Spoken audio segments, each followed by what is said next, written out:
Right, so who uses DevOps? Simple answer, everybody, and if you don't, you should.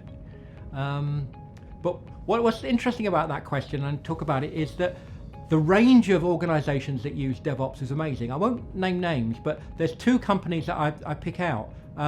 One is a very, very innovative company. They do brand new things, they market things in new ways, they do new product all the time. They run their IT like that. DevOps was a new idea. They went out and they grabbed it.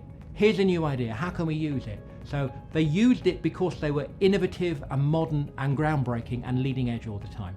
So another company, a well-known bank, international bank, who came to DevOps because they were abysmally bad at what they did in IT. And they saw DevOps as a way to break away from what they were doing wrong. So here you've got this spectrum.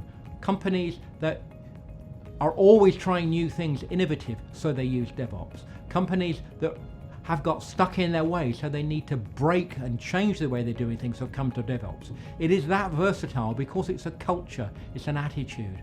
So the answer to the question, who uses it or who should use it, who could use it, really is everybody. It has something to offer across the whole range of organizations.